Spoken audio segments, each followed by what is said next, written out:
são os sintomas de que o cliente não tem um checkout organizado, não tem um controle de caixa eficiente. Primeiro fator é: o seu caixa nunca dá erro. O seu caixa nunca dá erro. Sabe que tem isso, né? Aqui não, a gente não. A gente tem tudo organizadinho, mas o pessoal de lá, tem gente que fala assim: meu checkout nunca dá erro. Logo, eu não preciso descontar, fazer quebra de caixa e tal, porque dá sempre certinho. Tá lá trabalhando na caneta, o pessoal faz ali e sempre dá o valor certo. Isso eu não diria nem que é uma eficiência. Isso já é um sintoma que você não tem um controle de caixa. Quando você precisa, quando está tudo anotado na caneta ali, e enfim, você não tem uma conferência sistêmica, já é certo que você tem problemas ali.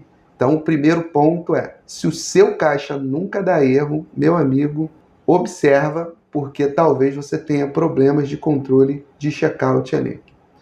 Segundo fator é: eu tenho muita sobra de caixa.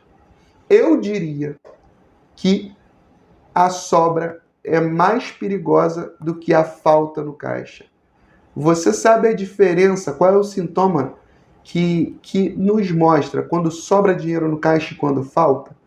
O que causa? O que a pessoa está fazendo quando sobra e quando falta? Quando sobra dinheiro, significa que você deixou de registrar coisas formalmente no checkout. E quando falta dinheiro, significa que alguém deixou de entregar o dinheiro por alguma mercadoria que levou. Então tem cliente que chega para a gente e fala assim: não, meu checkout aqui no máximo dá uma sobra aí de R$ 180, às vezes dá R$ 350, às vezes dá uma doideira, dá uns R$ 1.800 de diferença. E aí você vai olhando assim, você fala: e isso não é um problema para você? Ele fala: claro que não. Por que seria um problema se está sobrando dinheiro? Então, assim, se sobra dinheiro, isso é um problema sério, porque o principal problema do supermercadista hoje é justamente a pessoa que não passa a mercadoria ali corretamente e embolsa aquele dinheiro. Então sobra ali, às vezes a pessoa pega e bota o dinheiro no bolso e isso é um problema. E existe também a situação, que é o terceiro caso, em que o cliente não sabe se sobra ou se falta. Você está pensando que isso não existe, mas existe muito. É porque basicamente não tem nenhum controle. Ele só pega lá no caixa o dinheiro e bota no bolso e já acredita cegamente que tudo está controlado, que tudo está em ordem. Então esse aí é o caso do não controle, nem um controle didático, né, que é aquele controle da caneta, que às vezes o operador acha que você está controlando, mas o controle não é tão eficiente. Mais problemático que isso é o cara que não tem controle nenhum. Então ele simplesmente pega o dinheiro, conta e já presume que está tudo correto, que está tudo ok. Esse aí é a pior situação. O cliente, se você fecha o seu caixa totalmente na caneta, esse é o quarto ponto, é um problemão também. Porque na caneta qualquer coisa vai.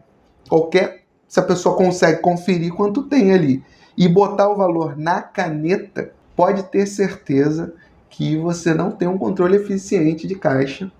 E a gente tem até uma fala nossa aqui, é o seguinte: meu amigo, se você precisa utilizar caneta para fechar o seu caixa, é porque você não tem um controle bacana.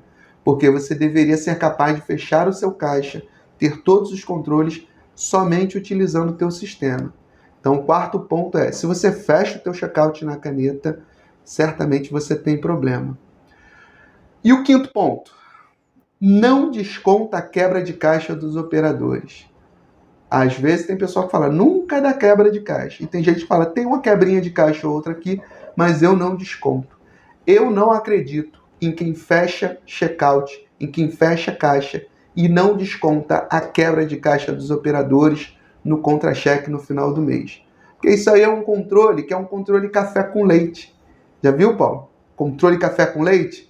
É assim: se você me der uma diferença de valores aqui, se você tiver 100, 150, 80 reais, 40 reais de diferença, tudo bem, eu não desconto de você.